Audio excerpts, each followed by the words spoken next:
63 priors. Negative. Sounds like we're getting another call from someone in the area. Right. Go ahead. Getting a call now from Misty advising that her grandfather told her that a female said that her grandfather was killing everyone in the house, and that the female went to the fire station. Right. Go ahead. There's a male actively shooting at the firehouse. 63, how many houses down from the firehouse is this? You're clear.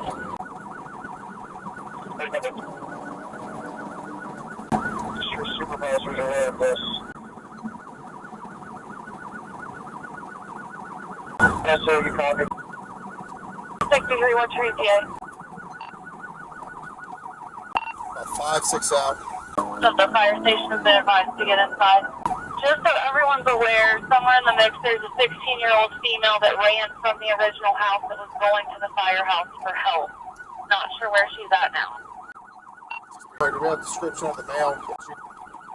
Negative. This was called out that the shooting was occurred by the fire station. They all are back inside of the firehouse. Get the fire.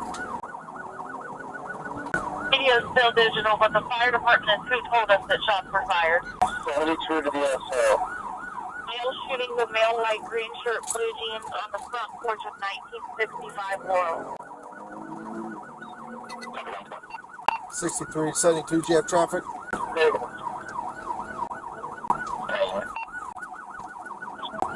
3 minutes out. 3 children have been shot, not breathing.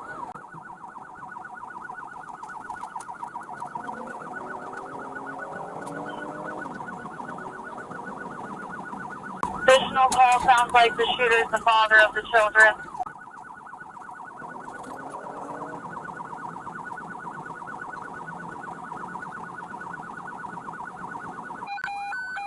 Assist units en route, 1965 Woodland. It sounds like the male's still on the porch. There are multiple children in the yard, non-breathers. I'm putting aircraft standby.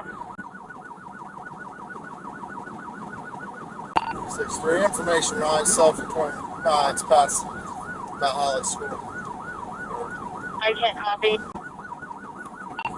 We're getting ready to be at 37 here, so you just give us 99. That just be now. They sent still the back channel. The female that went to the firehouse is advising them that the male shot the entire family.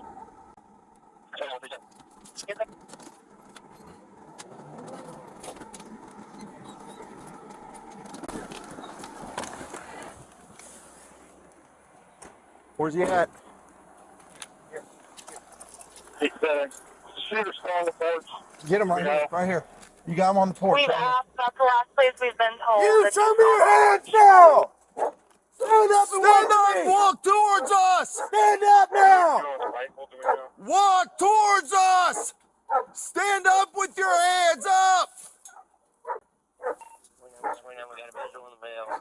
Not showing his hands, not following commands.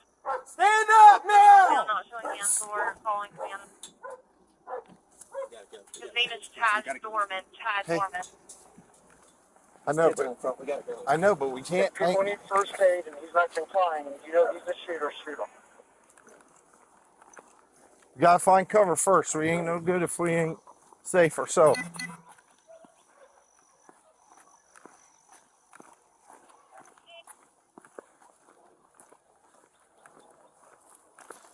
Hey, no.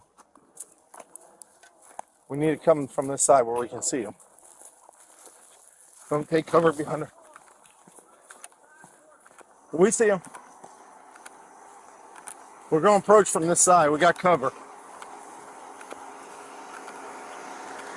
Right here. 6 Pepper, 29 and 63 at check out.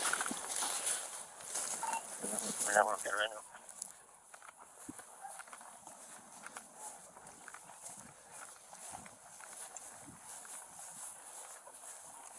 Show us your fucking hands now!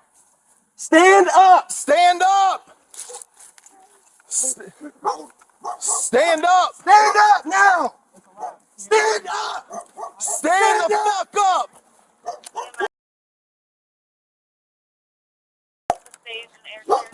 ahead and fly whenever any units can advise. Get your hands out of here. 72. Come over 21. Send the air. Those guys can confirm that there's people that need first aid, and that's the shooter who's not complying. They need to take care of the I got it. victim. They have to shoot him and shoot him. Man, I ain't trying to hurt nobody or nothing. I'm completely sober. Never did drugs a day 63, in my we're life. 21. Get the EMS over here. Well, I did drugs when I was little, but I don't do drugs now. I'm sober. I'm not trying to fight you. 63. Get your butt inside. Gatlin, get your butt inside. We on primary? Now. 29, we got 3 kids down. 3 kids down, 16 down. Gatlin. 63, we're 21. Have EMS respond over here. You're clear, they're being advised.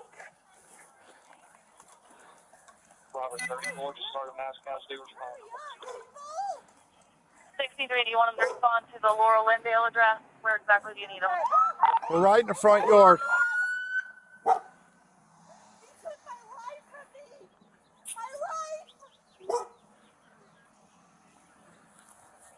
What are you doing, man? Hey, are you copying all this?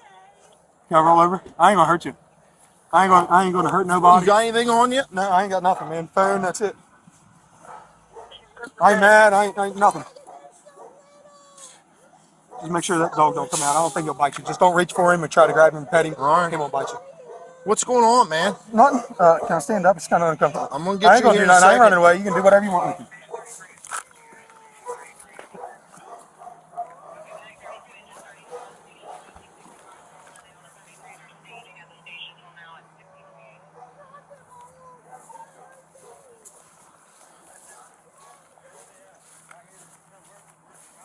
Here. You the only one else inside the house? What? You the only one else inside the house? Sit down right here. My daughter, she ran over to the fire department. Sit down. It's my stepdaughter. Put him in the cage. Let's go. State of Bar, this is Chad Doerman, 2023 CRA 1975.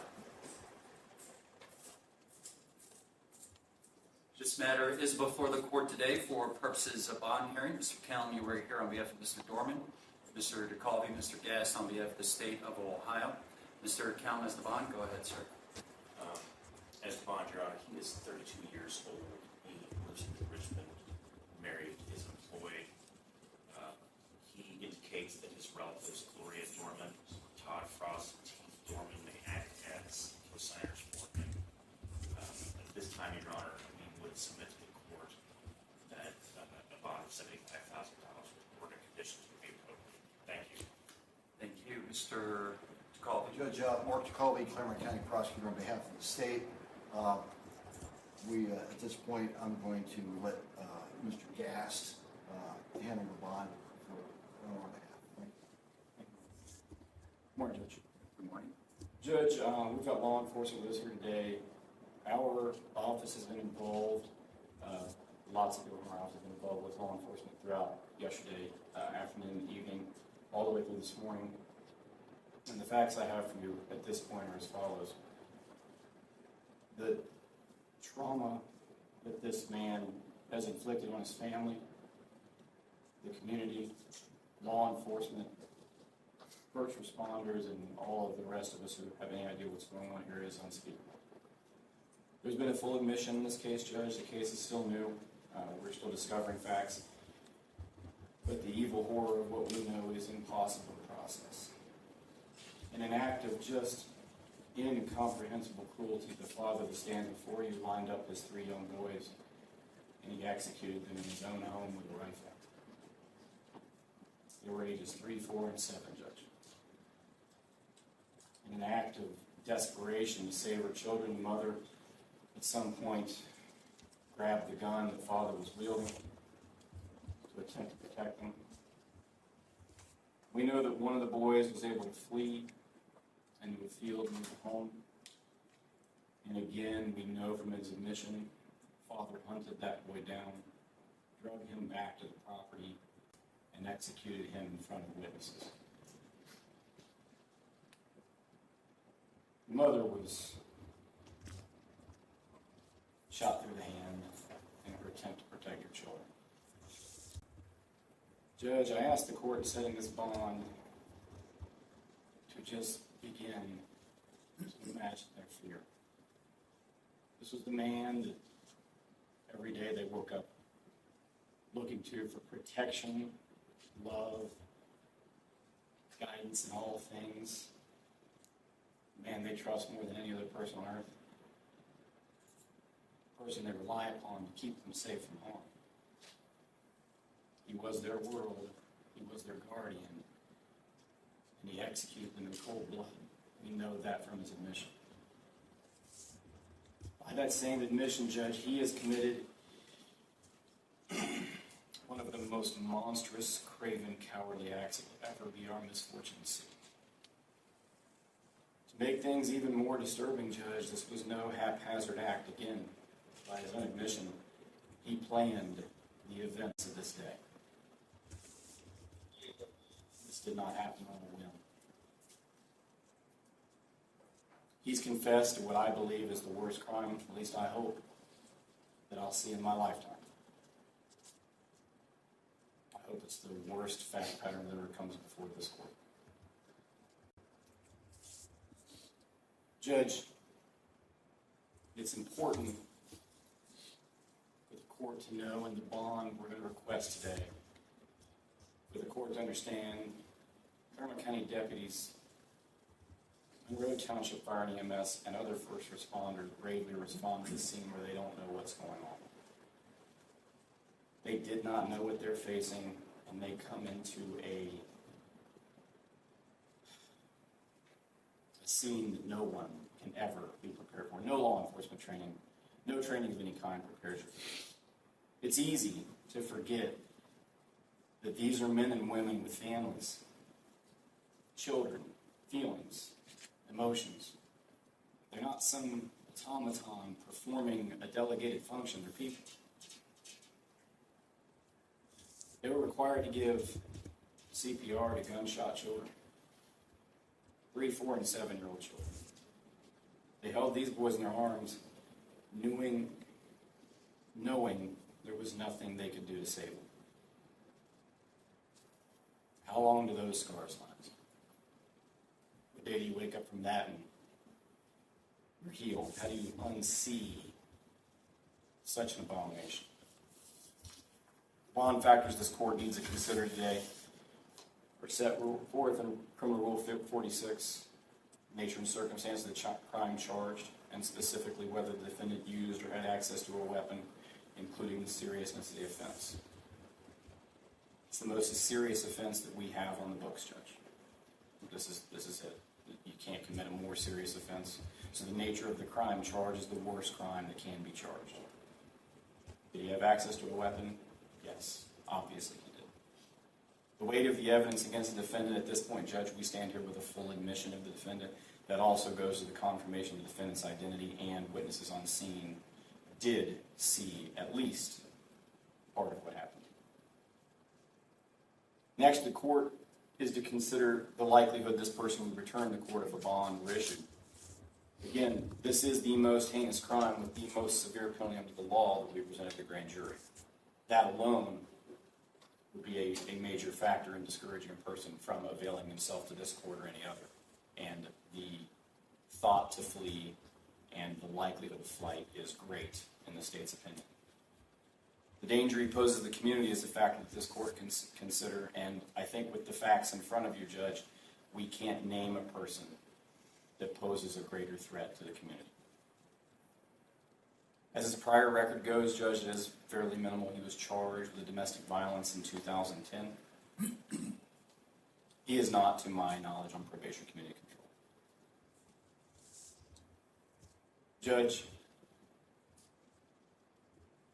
the facts of this case are hopefully like no other we will ever see. When this case gets indicted in the Court of Common Pleas, I am certain that a no bond hearing will be held, and I would hope that would be granted. But at this point, this juncture, we're going to ask this court to issue a bond we've never asked for before. I'm going to ask for a bond of $20 million. I hope I never need to request such a bond Thank you. Date for preliminary hearing? The date for the preliminary hearing, Judge, is 6/26. No objection. The preliminary hearing will be set for June 26th at 1 p.m.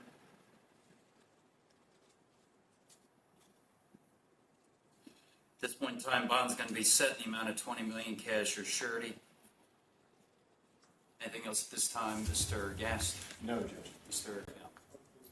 Mr. Cal, anything further? Nothing at this time. All right, thank you.